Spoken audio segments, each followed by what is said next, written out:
찬송 부르겠습니다.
아멘. 484장입니다.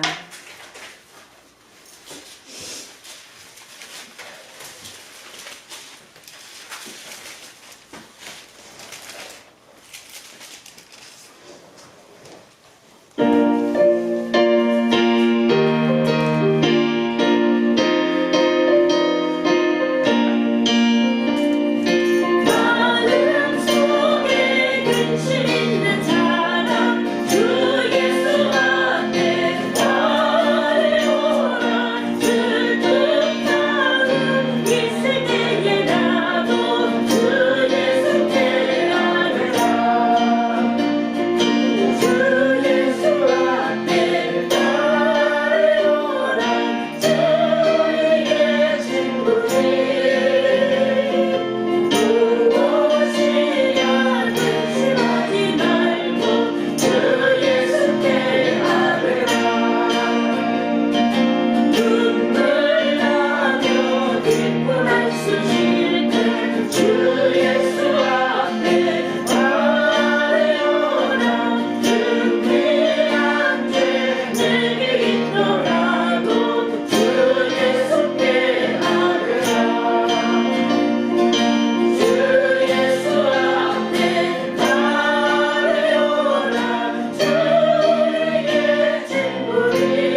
할렐루야. 네. 아주 나라 전체가 지금 시끌시끌하고 그러는데, 네, 오늘도 우리 하나님 앞에 이렇게 나와 예배 드릴 수 있어서 감사드립니다. 네. 네. 큰 교회들은 지금 다 모이기를 해하고 이제 주일 예배도 다 각자 가정에서 드리라고 그러고, 그런데 우리는 이 작은 교회여서 많은 사람이 오지 않아서 네, 우리가 하나님 앞에 자유롭게 예배 드릴 수 있었습니다. 네, 그러나 여기서 그냥 우리 교회는 작아서 다행이다 그러면 안 되겠죠. 네, 우리 더 분발해서 하나님 앞에 영광 돌리는 교회로 또 어떤 상황에서든 하나님 앞에 예배할 수 있는 그런 교회로 성장하기를 바랍니다. 뉴스를 어젠가요 보다 보니까 이제 막 마스크 구입하는 것 때문에 막 불편들을 겪고 그러니까 시민들이 나와서 줄 서고 있다가 막 불평을 하고 인터뷰를 하는 거예요. 근데 아주 재미있는 소리를 들었어요. 그러니까 한 시민이 정말 이전에 경험해보지 못한 나라를 만들겠다 그러더니 진짜 경험해보지 못한 경험을 하게 한다고 그러면서 불평을 하더라고요. 그러니까 그 순간에 듣고 막 웃었는데, 네, 우리 그런 정부를 뽑은 것도 우리 국민들이 뽑아준 거 아니에요, 사실은? 그죠? 네, 뭐 조금 더 표를 얻었다고는 하지만 그래도 다수의 사람들이 그들을 지지했기 때문에 뽑아준 거고, 또 인간인지라 또 실수할 수도 있고 중간에 좀 더 잘할 수 있었는데 우유부단하게 한 것들이 또 화근이 된 것도 있지만 어쨌든 간에 그런 정부도 우리가 뽑았고 어떤 정부가 들어섰더라도 이런 상황에서 아마 속수무책이지 않았을까 그런 생각이 들어요. 결국은 뭐 정부를 탓하기 전에 우리 국민들 스스로가 하나님 앞에 회개할 문제고, 성경에도 보니까 정말 백성들이 범죄했을 때 그리고 왕이 하나님 앞에 범죄했을 때 이런 큰 기근이나 온역이나 이런 전염병들이 돌아서 수많은 사람들이 죽었잖아요. 근데 이제 겨우 우리는 뭐 100명도 안 되는 사람들이 죽었지만 이런 일을 겪으면서도 우리 국민들이 회개하지 못하고 하나님께로 돌이키지 않는다면 이건 더 큰 문제죠. 그러니까 지금 이렇게 그나마 미미할 때 빨리들 깨닫고 회개할 수 있는 그런 계기가 되기를 바랍니다.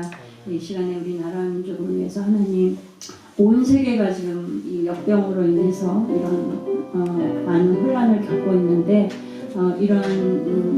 이런 병이 생기게 된 것도 결국은 우리 인간들의 탐욕 때문이잖아요. 하나님, 우리의 욕심과 세상에 향한 끝없는 이 욕심들, 식탐들, 탐욕들을 하나님 용서해 주시고 하나님을 찾지 않은 죄를 용서해 주시고 이 나라의 정부와 백성들의 미련함을 하나님 용서해 주셔서 깨닫고 회개하고 돌이키는 역사가 이 땅 가운데 이 지혜로운 민족에 대해 하나님 속히 깨닫고 돌이켜서 주 앞에 회개하고 하나님의 긍휼을 입을 수 있도록 도와주세요. 우리나라 민족을 위해서 기도해 주시고요. 또 병상에 계셔서 우리가 가보려고 해도 이런 상황에 정말 이제 갈 길이 또 막혀있는 우리 박 권사님 얼마나 외로우실까 그런 마음이 들어요. 이제 그 침상에서도 하나님 함께 대면해 주시고 하나님의 나라를 기쁨으로 맞이할 준비할 수 있도록 함께 해주세요. 위해서 기도해 주시고 오늘 예배를 위해서 그리고 연로하신 부모님들을 위해서 통성으로 기도하겠습니다. 전능하신 하나님, 은혜와 사랑의 하나님, 아버지 우리의 모든 죄악을 사하시고 아버지 구원하여 주신 우리 긍휼의 하나님, 주님 앞에 오늘 이렇게 나온 저희들을 기억하여 주시기를 원합니다. 이 민족을 기억하여 주시기 원합니다. 하나님, 우리들의 죄와 허물을 용서하여 주시고 아버지 주님 앞에 아버지 합당치 않냐 모든 범죄함들을 용서하여 주시고 하나님을 없다 말한 모든 죄를 용서하시고 아버지 주께서 아버지 보내주신 우리 구주 예수 그리스도만이 우리의 구원의 아버지의 근거임에도 하나님 우리가 그를 부인하며 정말 아버지 정말 많은 것으로 많은 방법으로 주께 도달할 수 있다 말한 모든 죄악을 용서하여 주시기 원합니다.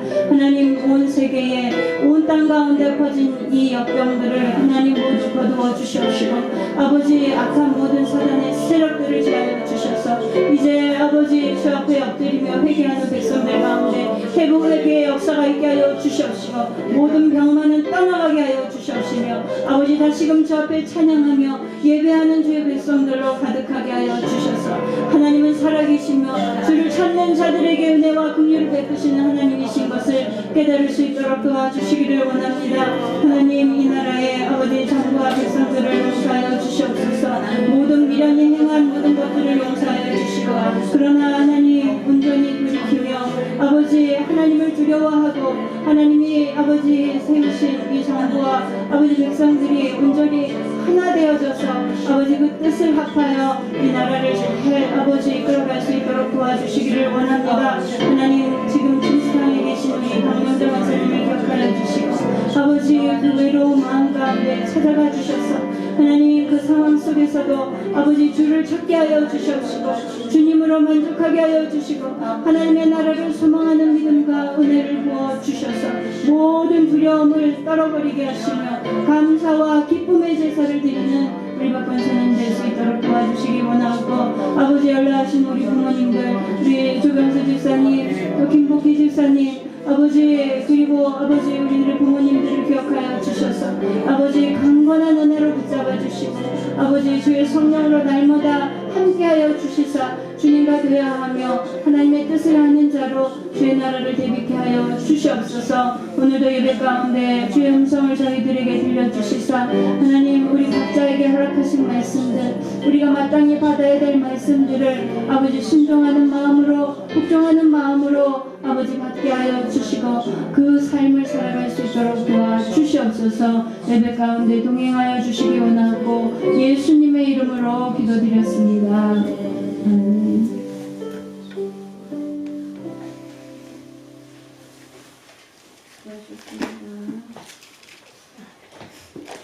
아멘. 역대상 16장 37절.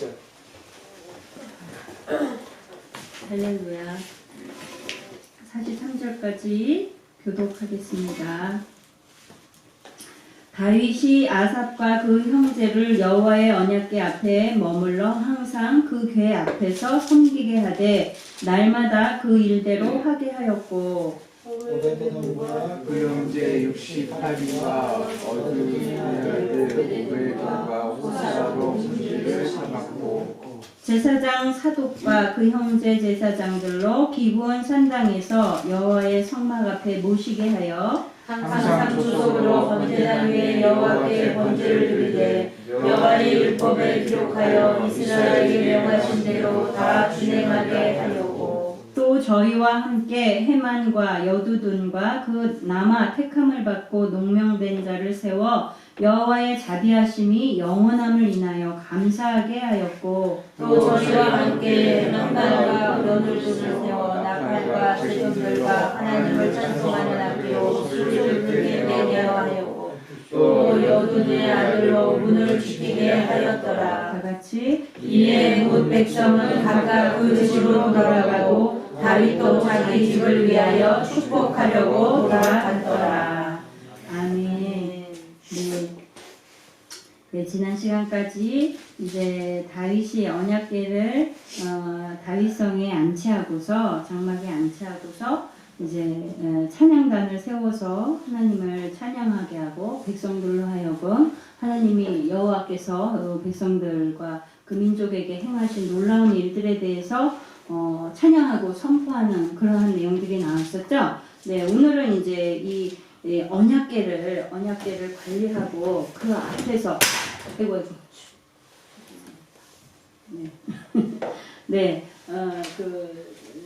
언약궤를 관리하는 담당자를 배치하고 또 그 앞에 항상 찬양을 드리게 하는 그런 역할들을 배정하는 내용이 오늘의 내용인데요.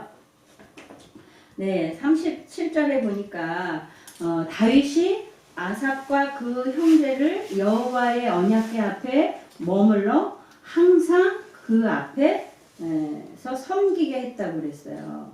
네, 그러니까 다윗이 지금 이 언약궤를 어디로 가져왔죠? 다윗성, 그죠? 다윗성 또 여러 이름이 있다고 그랬죠. 다윗성의 이름이 뭐예요? 또 예루살렘 성, 그죠? 또 뭐 시온성이라고도 하죠, 그죠? 예, 시온성 그렇게 여러 이름으로 불려집니다. 예, 이 언약궤는 예루살렘 성에 있고, 그러면 여호와의 성소는 휘장은 어디 있을까요? 한번 말씀드렸는데 지지난주인가? 오늘 읽을 때 여러분이 집중해서 읽었으면 힌트가 있었어요. 어디에 있을까요? 휘장은? 그때 제가 이렇게 찍어서 크게 얘기해 보세요. 네, 기브온의 여호와의 성소는 뭐라 그럴까요? 성막은 그곳에 있었던 거죠, 그죠? 네, 그래서 번제는 이 기브온에서 드리고 또 언약궤는 예루살렘 성에 있고 이런 상황이 된 거야. 근데 지금 다윗 왕이 찬양대를, 이 찬양대는 여호와의 궤가 이동할 때에 구성했던 찬양대들, 또 그리고 안치된 이후에 다윗이 지명했던 그런 찬양대죠. 그런데 이 찬양대에게 오늘 임무를 또 정확하게 두 가지를 나뉘어서 임무를 주는데, 그 언약궤 앞에서 머물며 그 궤 앞에서 섬기는 게 첫 번째 수칙이었고요. 두 번째는 머물되 항상 머물고 날마다 섬기게 하는 것이 이 찬양대의 아삭과 그 형제들을 구분해서 이곳에서 지키게 하면서 이런 임무를 두 가지를 준 거예요. 그럼 이 찬양대들은 그럼 24시간 이 아삭과 이 형제들이 24시간 자지도 않고 먹지도 않고 이곳에서 지키느냐, 그런 건 아니죠. 그 찬양대가 언약궤 앞에서 지켜야 되는 시간은 물론 따로 정해져 있지만 여기서 항상 머물게 하고 또 항상 찬양하게 했다. 언제나 찬양하게 했다. 이런 의미는, 말하자면 이 찬양대들이 이 언약궤 앞에서 찬양하는 시간은 별도로 있지만, 예를 들어서 뭐 오전 11시부터 오후 3시까지라든지 정확한 내용은 모르지만 어쨌든 그 정해진 시간들이 다 있겠죠. 이제 또 돌아가면서 그것이 수칙이 정해져 있겠죠. 그렇지만 그 의미를 좀 더 보자면 그들이 언약궤 앞에서 찬양하는 시간뿐 아니라 찬양이 끝난 이후에도 이 임무를 맡은 자들은 어떠해야겠어요? 항상 그 다음 찬양이 이어질 것을 위해서 항상 이 언약궤 앞을 떠나서도 찬양에 대해서 생각해야 되겠죠. 그리고 그 찬양을 드리기 위한 준비를 이들은 계속적으로 그 삶 속에서 해야만 하는 그런 임무가 이들의 임무라고 볼 수 있는 거예요. 그러니까 삶 자체가 언약궤 앞에 있는 책임이 주어진 시간뿐 아니라 그들이 그것을 벗어난 이후의 모든 삶도 결국은 여호와를 찬양하는 삶으로 그들이 정해졌다, 이렇게 볼 수가 있는 거죠. 그러니까 오늘 우리에게 주는 영적인 말씀은 우리가 하나님 앞에 찬양을 드리지만 우리의 드리는 찬양과 예배가 정해진 어떠한 물리적인 시간뿐 아니라 우리가 이 찬양을 끝내고 예배를 끝내고 돌아가는 모든 시간조차도 우리의 삶 속에서 하나님을 생각하고 또 하나님을 어떻게 찬양해야 될지를 우리가 고민하고 또 그것을 위해서 준비하는 시간들로 우리들도 들여지는 것이 마땅하다. 하나님이 그것을 기뻐 받으시는 것이다 라는 것을 우리가 알아야 되겠어요. 우리가 공적인 예배를 이제 지금의 교회에서 공적인 예배다 하면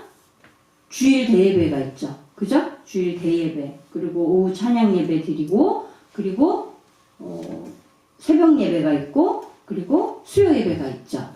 이렇게 공적인 예배를 드리고 나면 이제 하나님을 생각하는 시간은 이제 예배드리는 이 공적인 시간으로 끝이야. 또는 주일날 대예배 이후에 우리가 지난 시간에는 그 축도에 대해서 잠깐 우리가 말씀을 찾아봤었는데 목사님이 이제 축도를 아멘 하고 끝냈으니까 야 이제 잘이다. 이제 여기서 이것을 교회를 그렇게 하고 가는 분들도 있죠. 그 다음 오후 예배를 안 드리는 분들도 있고 그래서 그 오후 예배 또는 오후 찬양 예배를 드리고서 주기도문 끝났으니까 이제 교회에서의 모든 공식적인 예배는 끝. 이제 나는 세상으로 보고 그리고 이제 세상에서 마음껏 내가 원하는 대로 모든 삶을 누리다가 이제 하나님 앞에 다시 공적인 예배를 드리러 올 때는 다시 생각을 정비하고서 이제 그때 하나님을 다시 생각하는 이런 사고방식들로 신앙생활을 하는 사람들도 많이 있다는 거죠. 물론 우리 교회 교인들은 안 그러시겠지만 그러나 오늘 지금 이 다윗이 이들에게 이 찬양대들에게 요구하는 주된 내용이 항상 여호와 앞에 머물며 항상 여호와를 섬기고 찬양하는 것이 주 임무인 거예요. 예, 이거에서 보듯이 우리가 하나님 앞에 공적인 예배를 드리는 시간도 중요한데 이 시간을 끝으로 예배가 끝이라는 게 아니죠. 그러니까 오늘 다윗이 이 명한 말씀대로 보자면 우리가 이 예배를 드리는 시간이 지난 이후의 시간도 우리가 세상으로 돌아간 시간도 우리가 드리는 예배의 연속이나 마찬가지라는 거예요. 그러니까 이 공적인 예배가 하나님 앞에 드리는 예배예요. 그죠? 예배인데 이 예배가 아멘 하고 끝남으로 해서 예배가 끝난 것이 아니라 이 예배가 다음 더 큰 예배를 위한 준비하는 예배라는 개념을 우리가 가져야 된다는 거예요. 예배 끝났으니까 이제는 이제 하나님께 속한 거는 끝났고 이제 세상으로 가서 마음껏 세상 속에서 세상의 일들을 마음껏 누리는 시간이야. 이것이 아니라 지금 이 예배는 다음 우리의 삶이 이어지는 우리 생활 속에서의 더 큰 예배를 위해서 눈에는 보이지 않고 우리가 공식적으로 세상 속에서 예배를 드리는 건 아니지만 그것 또한 우리가 마치 레위인들이 그들의 주된 임무의 시간이 맞춰진 이후에도 하나님을 찬양하는 것을 생각하고 그 찬양을 드리기 위해서 준비하는 마음으로 살아갔던 것 같이 우리도 이 예배 시간을 하나의 작은 예배로 이 예배가 끝난 후에 더 커다란 예배를 드리기 위한 준비 단계로서 우리가 이 예배에 임하는 자세가 돼야 되겠다 하는 그런 생각이 들었습니다. 그러니까 사실은 더 어려운 거죠. 우리가 세상 속에서 우리가 세상으로 나아가서 그 세상 속에서 우리의 삶을 통해서 찬양과 예배를 드려야 하기 때문에 이 예배 가운데서 이 공적인 예배 가운데서 우리가 하나님께로 받는 충분한 그러한 위로와 또 말씀과 우리의 삶에 돌이켜야 되는 부분들 이런 것들을 깨닫고 우리가 주 앞으로 완전히 회복되는 그런 중요한 시간인 거죠. 그런데 이 시간이 끝나면 다 하나님을 찬양하는 것이 끝나는 것이 아니라 더 큰 예배를 준비하는 마음으로 우리가 세상으로 나아가야 된다. 이렇게 봐야 되겠습니다. 좀 어떻게 생각하면 좀 어려운 개념인데 쉽게 생각하면 우리의 모든 삶은 결국 하나님을 예배하고 찬양하는 것이다. 이게 결론인 거예요. 네, 40절에 보니까 항상 조석으로 번제단 위에 여호와께 번제를 드리되 여호와의 율법에 기록하여 이스라엘에게 명하신 대로 다 준행하게 하였고 이게 조석으로 아침조 저녁석이죠. 그러니까 아침과 저녁으로 번제를 드렸다는 거예요. 이거는 민수기에 나오는 율법의 상번제에 관한 그러한 이야기인데요. 이 상번제는 좀 까다로운 것이 매일 드리는데 매일 1년 된 어린 순양을 하나님 앞에 아침에 드리고 저녁에 드리고 매일 드려야 되는 거예요. 그러니까 무슨 6월절이나 이런 절기에만 번제를 드리는 것이 아니라 매일 아침과 저녁으로 조석으로 드리는 상번제로서 이 조건을 이 제물을 드리는 조건들도 좀 까다로워서 이렇게 여러 가지 규약이 있었어요. 그러니까 레위인들이 제사장들이 이것을 정확하게 지키면서 담당한다는 게 굉장히 쉬운 일만은 아니었겠죠. 그러나 이것을 다윗 왕이 늘 원래 민수기에 하나님이 명하신 그 명령대로 준행하도록 요구를 했다는 거죠. 그래서 이제까지는 사울 왕 때는 이게 잘 지켜지지 않았다는 거죠. 이 성막에서의 성소에서의 이 상번제가 제대로 지켜지지 않았지만 이제 다윗이 이것을 힘들지만 어렵지만 반드시 지키도록 하는 그런 규례를 만드는 거죠. 그러니까 한 4, 5년 전서부터 우리나라에 이런 예배 형태가 많이 들어왔어요. 열린 예배라고. 그때가 생각이 나요. 그래서 저도 한창 때 이제 20대 때인데 참 그 의미가 굉장히 신선하고 굉장히 새롭고 젊게 느껴지고 그렇게 느껴졌거든요. 그러니까 이 열린 예배라는 것이 뭐냐면 특히나 우리 뭐 장로교나 이런 예배는 거룩 그리고 막 뭐 드럼도 못 치게 하고 옛날엔 그랬거든요. 기타도 못 쳤어요. 특히 또 일렉트릭 기타 이런 거는 뭐 올라가지도 못하고 그랬었거든요. 그런데 그 당시에 이제 막 이제 외국의 젊은 목사님들도 하여튼 조금 좀 활기찬 교회들을 통해서 젊은 교회들을 통해서 이런 열린 예배라는 형식들이 많이 들어왔어요. 그래가지고 저도 사랑의 교회에서 하는 거 뭐 또 여러 가지를 많이 가봤죠.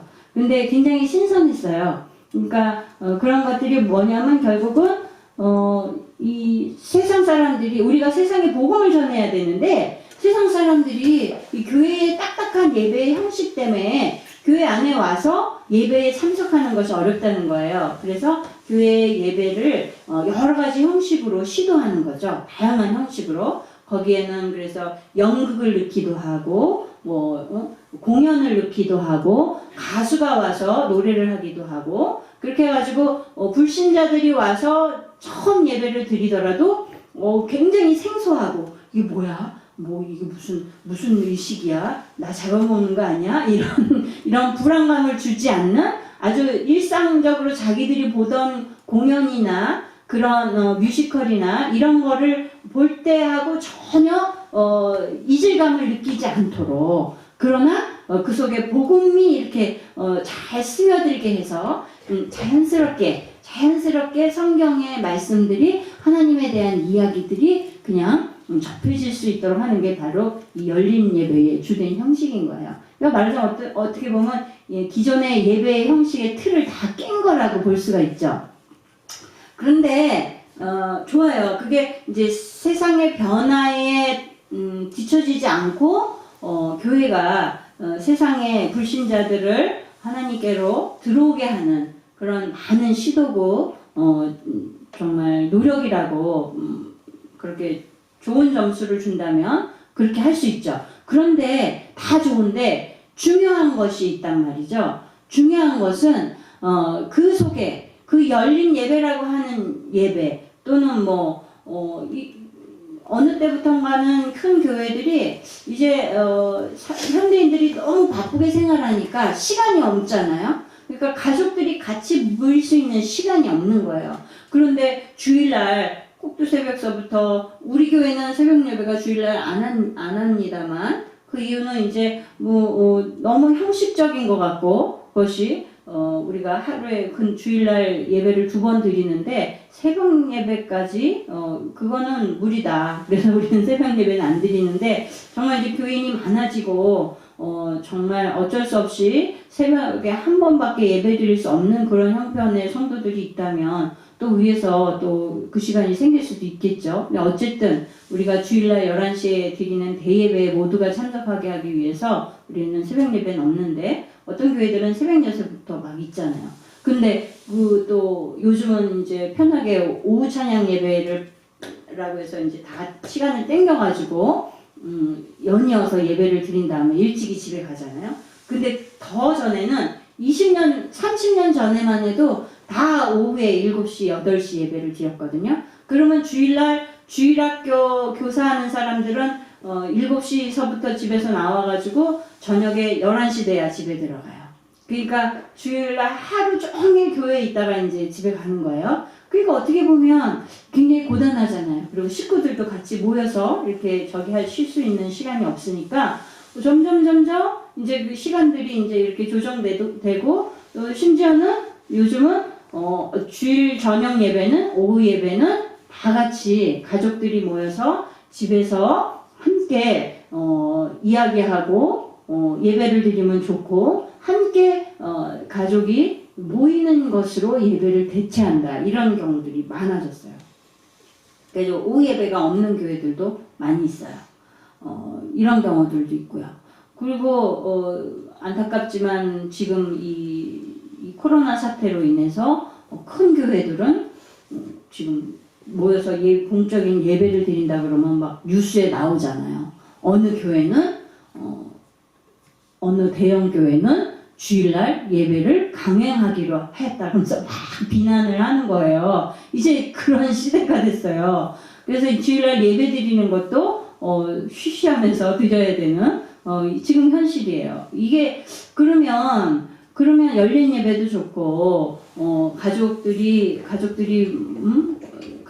화합을 위해서 가족의 모임으로 대체하는 것도 그럴 수도 있다고 치더라도 그렇다면 어쨌든 그 예배의 형태가 어땠든 간에 열린 예배든 가족 예배든 간에 그 예배의 중심이 그 예배의 주체가 누구냐가 사실은 더 중요한 거죠. 이 열린 예배든 무슨 오픈 예배든 먼 예배든 쉬운 예배든 간에 그 속에 예배하는 이유와 대상이 뭐가 돼야 되겠어요?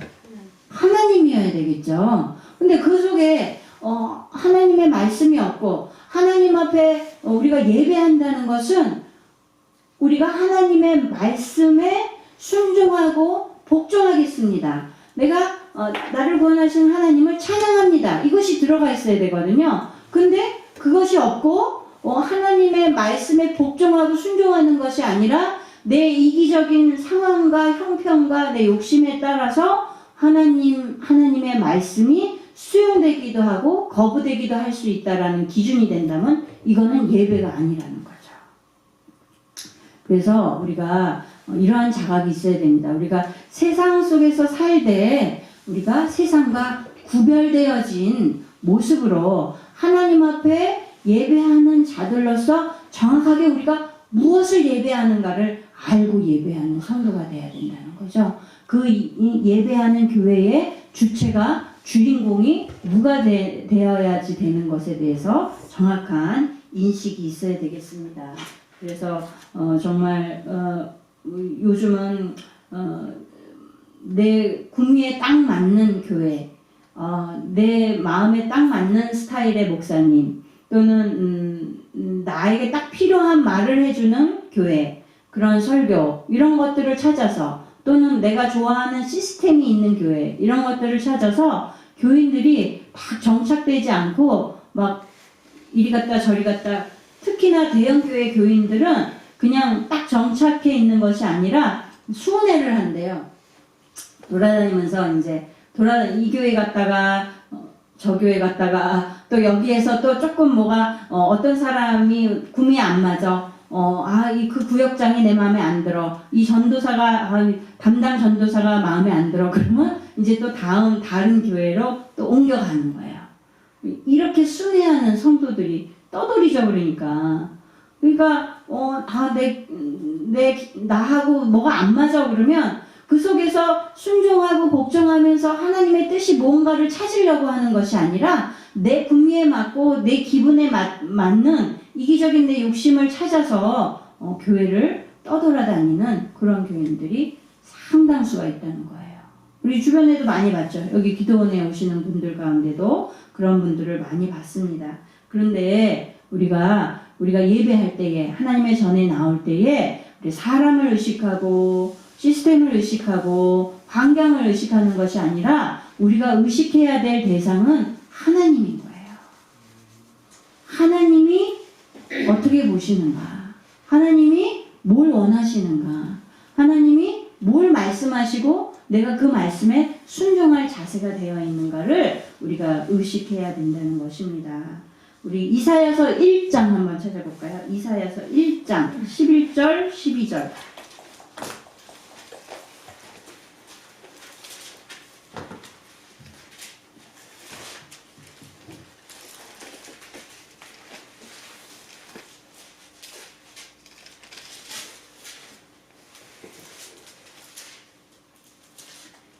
하나님 앞에 제사하는 것에 대한 말씀인데요. 이사야 1장 11절 12절 다 같이 시작. 여호와께서 말씀하시되 너희의 무수한 재물이 내게 무엇이 유익하뇨? 나는 수양의 번제와 살찐 짐승의 기름에 배불렀고 나는 수송아지나 어린 양이나 수염소의 피를 기뻐하지 아니하노라. 너희가 내 앞에 보이러 오니 그것을 누가 너희에게 요구하였느뇨? 내 마당만 밟을 뿐이니라.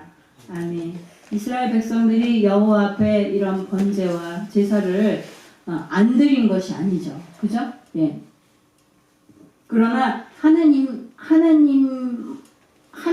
제사하는데 제사의 주체는 빠졌던 거죠. 그죠? 하나님 앞에 순종하지 않는 번제를 이들은 드렸던 거예요. 그러니까 형식만 마당만 밟는 그런 제사였던 거예요.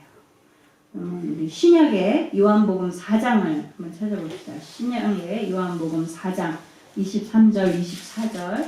우리가 사실 매주 여러분들이 보는 말씀인데 자세히 주의해서 보지 않으시죠? 주보에 나와 있는 말씀이에요.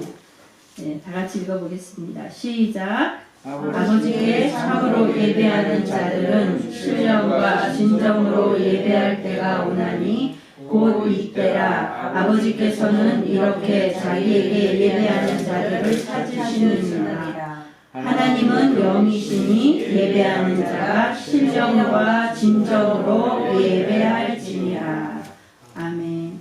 어쩌면 우리가 정말 북한에 있는 정말 지하교회의 사람들, 또 중국이나 이런 이슬람권 안에서 여호와의 이름을, 예수 그리스도의 이름을 나타낼 수 없는 그런 예배를 드리는 자들의 그 예배가 오히려 어쩌면 하나님은 더 기뻐하실지도 몰라요. 그죠?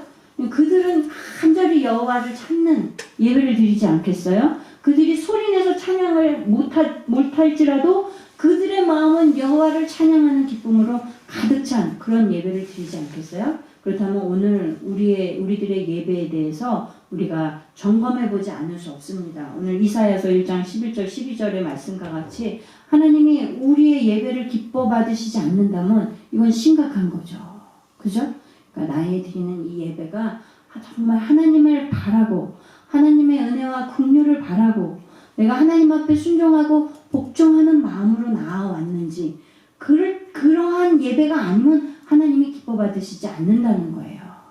그러니 우리는 이 예배 가운데 두렵고 떨림으로 나의 모습을 점검할 수 있어야 되겠습니다. 네, 41절을 보면 해만과 여두둔과 그 나아마 택함을 받고 농명된 자를 세워 여호와의 자비하심이 영원함을 인하여 감사하게 하였고, 그러니까 찬양대 구성원들 중에 일부는 아삽하고 같이 예루살렘에서 언약궤 앞에서 하나님을 찬양하게 했고요. 또 나머지 중에 해만과 여두둔과 함께 나머지는 저 기브온의 해막 앞에 성막 앞에 세워서 하나님을 찬양한 거예요. 그러니까 근데 어쨌든 중요한 게 뭐냐, 여기서 언약궤 앞에서 찬양하는 사람들도 그렇고 기브온의 해막 앞에서 찬양하는 사람들도 그렇고 결국은 호명되고 지명된 사람들만 그 앞에서 찬양하고 그 문을 지킬 수 있었던 거죠. 그죠? 지명되지 않고 호명되지 않고 지정되지 않은 사람들은 그곳에 찬양하러 들어가고 싶어도 찬양할 수가 없었던 거예요. 그러니까 그 이름이 기록된 사람들이라는 거죠. 그죠? 다시 말하면 오늘날로 우리가 지금 우리의 상태로 우리가 비교해 보자면 우리가 하나님 나라의 생명책에 기록되어 있는 자들만 하나님 나라에 들어가는 거 아니겠어요? 그죠? 예. 그러면 생명책에 어떤 자들이 들어가느냐? 어떻게 해야지 그 생명책에 우리의 이름이 기록되느냐? 말라기 3장 16절. 말라기는 신약의 끝이죠. 마태복음 바로 앞에 있는 거. 말라기 3장 16절. 시작. 그때에 여호와를 경외하는 자들이 피자에 말하매 여호와께서 그것을 분명히 들으시고 여호와를 경외하는 자와 그 이름을 존중히 생각하는 자를 위하여 여호와 앞에 있는 기념책에 기록하셨느니라. 아멘. 어떤 자들을 기록하신다고요? 여호와를 경외하고 그 이름을 존중히 여기는 자를 하나님이 그런 자격을 주신다는 거예요. 그런 자들은 여호와를 찬양하고 또 하나님의 나라에 들어갈 수 있겠죠. 그죠? 예. 그러면 신약에서 이 생명책에 기록된 이름에 대한 표현이 나오는 거 계시록 3장 4절 5절 찾아볼까요? 계시록. 자, 아까는 구약의 끝책이었고 지금은 신약의 끝책이네요. 계시록 3장. 똑같이 3장이네요. 4절 5절. 기억하기 쉽겠다. 그죠? 시작. 그러나 사대에 그 옷을 더럽히지 아니한 자 몇 명이 내게 있어 흰옷을 입고 나와 함께 다니리니 그들은 합당한 자의 용고라. 이기는 자는 이와 같이 흰옷을 입을 것이요 내가 그 이름을 생명책에서 반드시 흐리지 아니하고 그 이름을 내 아버지 앞과 그 천사들 앞에서 시인하리라. 아멘. 예, 생명책에 있는 이름을 흐리지 않는데요. 어떤 자들? 이기는 자. 이기는 자가 뭘까요? 이기는 자가 뭘까요? 환난이 올 때에 그 예수의 이름을 부인하지 않고 믿음을 지키는 자들이죠. 그죠? 네. 예수의 이름을 시인하고 때로는 죽을지라도 그 이름을 부인하지 않고 믿음을 지키는 그런 사람들이 이기는 자입니다. 네, 우리도 이렇게 생명책에 우리의 이름이 기록되려면 여호와를 존중히 여기고 그의 말씀을 듣는 자들이 되어야겠고 또 우리가 예수 그리스도의 그 이름을 부인하지 아니하고 우리의 목숨을 다해서 우리의 삶을 들여서 우리가 믿음을 지키는 그런 자들이 되어져야지 우리의 생명책에 이름이 기록되어지며 또 흐리지 아니하는 줄 믿습니다. 네. 예, 어쨌든 이들이 맡은 직분은 찬양하며 감사하는 직분이었는데 그렇다면 만날 이들이 찬양하기에 합당한 환경이었을까를 우리가 생각해 봐야 되는 거예요. 나라에 어려운 일이 전쟁이 일어날 수도 있고 자기 집안에 엄청난 환란이 올 수도 있고 여러 가지 경우의 수가 있더라도 이들의 임무는 뭐냐면 하나님을 찬양하고 감사해야 하는 게 이들의 임무였어요. 그러면 이들이 어떤 순간에도 환란이 와도 어려움이 와도 감사해야 하는 이유는 뭘까요? 왜 하나님께 감사하고 찬양해야 될까요? 그것은 우리 하나님은 우리의 환경과 우리의 처지와 우리의 상태와 상관없이 하나님은 신실하시고 자비로우신 하나님이기 때문에 우리가 하나님을 찬양하고 감사해야 하는 겁니다. 우리가 정말 우리 입에서 불평이 나올 수밖에 없는 어려움을 당했다고 하더라도 환난과 고난과 고통이 우리한테 있다고 하더라도 우리가 병상에 있다고 하더라도 우리의 입술로는 우리가 감사가 저절로 나오지 않는 환경이라고 하더라도 우리가 하나님을 마땅히 감사하고 찬양해야 하는 것은 우리의 그런 형편에도 불구하고 하나님은 여전히 신실하게 우리를 사랑하시고 우리에 대한 자비와 긍휼을 끊임없이 베푸시는 하나님이시라는 걸 우리가 믿기 때문입니다. 그 주인공이 대표적인 예가 바로 다윗인 거예요. 다윗이 시편의 150편의 시편을 대부분을 다윗이 졌다고 해도 과언이 아닌데요. 그 다윗이 지은 시편의 또 대부분이 어떤 내용이냐면 하나님께 감사하는, 하나님을 찬양하는 시편이거든요. 시들이거든요. 어떻게 그가 그러면 그의 삶의 전부가 다 그렇게 항상 하하호호 기쁘고 감사했는가? 그렇지 않거든요. 그의 삶의 대부분은 죽음에 임박했고 환난과 고통에 어려움에 가난에 대부분의 시간이었음에도 불구하고 그는 하나님께 감사하는 찬양을 드렸다는 거죠. 왜 그럴 수 있었을까요?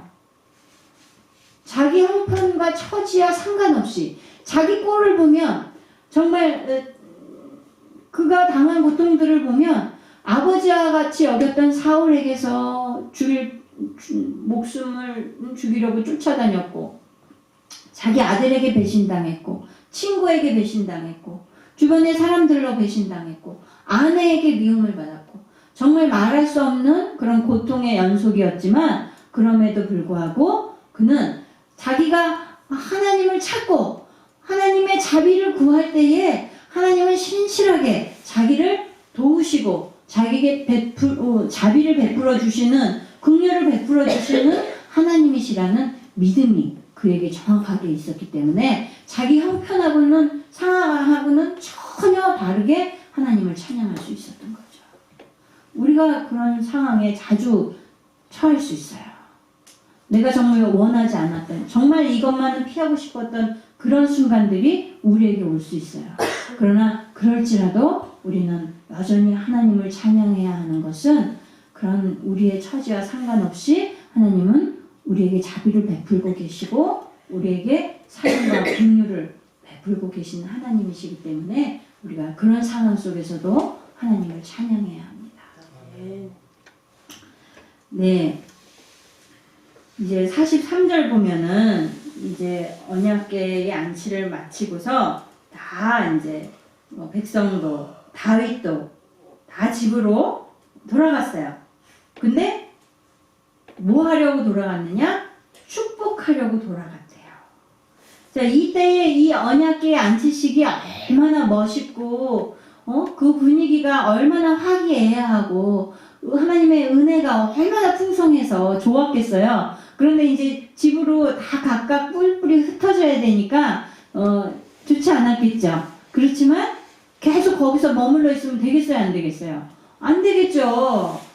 다윗도 자기의 왕궁을 축복하고 돌보러 들어가야 되고 백성들도 그냥 여기서만 좋다 우리끼리 신난다 그리고 음식을 나눠 먹고 기뻐하고 하나님을 찬양하고만 그냥 같이들 붙어 있으면 안 되죠. 이제 집으로 돌아가서 집도 돌보고 여기서 받은 은혜를 집에 가서 그들에게 축복을 나누고 또 맡은 바 임무를 다 해야 되는 거예요.